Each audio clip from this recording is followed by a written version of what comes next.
Hello ඔන්න කූල්කයා fans අදත් අපි අලුත් ඒසි එකක් ඉන්ස්ටෝල් කරන්න යන්නේ. ඉතින් මේක ස්මාර්ට් ඉන්වර්ටර් සිංගල් මැෂින් එක. බලමු අපි ඉස්සරහට වැඩ යන විදිය. ඉතින් මේ වගේ තමයි අන්බොක්සින් එකෙන් පස්සේ යුනිට් එක අපිට බලා ගන්න පුළුවන්.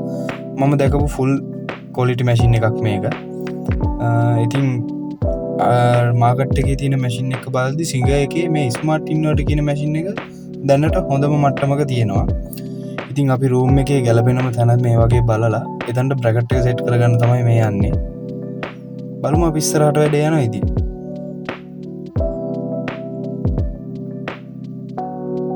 ඉතින් මේ විදිහට බ්‍රැකට් එකේ තව ටික අපි විදලා මේ වගේ බ්‍රැකට් එක ෆික්ස් කරගන්නවා බිත්තියට.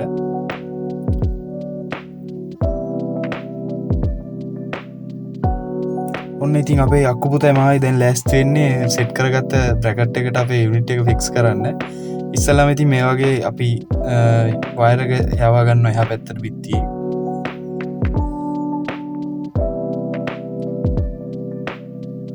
ඔන්න ඊට පස්සේ අපි මේකේ කොපර් බටර් සෙට් එක යවනවා. ඉතින් මේ විදිහට තමයි අපි මේ වැඩේ මුල් ආරම්භය වෙන්නේ. යුනිට් එක බ්‍රැකට් එකේ සෙට් කරලා අන්තිමට අපි ඒකේ ලොක්ස් ටික බලලා ලොක් ටික දානවා.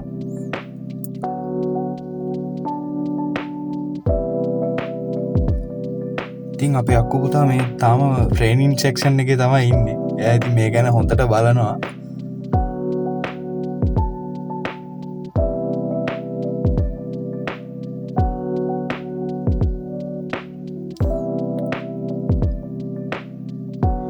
ඉතින් මේ විදිහට වැඩ ටික යන අතරතුර දැන් ඉතින් ඉන්ඩෝ පැත්තේ වැඩ ඔක්කොම ඉවරයි.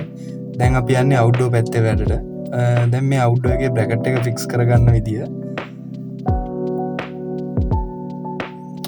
අපි ඉතින් ගෝලයෝ නම් ගොඩක් කියලා හැදුවා. ඒත් සමහර මිනිසුන්ට ඉරිසියාවත් එක්ක අපේ ගෝලයෝ අයින් වෙලා ගියාට පස්සේ එයාලා ළඟ වැඩට ගියා. මොකද කිව්වොත් ඉතින් හැම කුරුල්ලටම උඩාතු වල ඉන්න බෑනේ.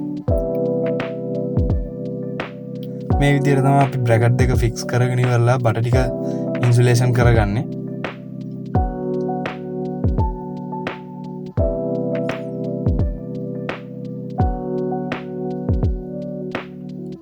ඉතින් මේ විදිහට අපි අවුට්ඩෝර් යුනිට් එක බ්‍රැකට් දෙක උඩින් තියලා අනිවාර්යයෙන්ම හැම ටෙක්නීෂියන් කෙනෙක්ම කරන්න ඕන දෙයක් මේක.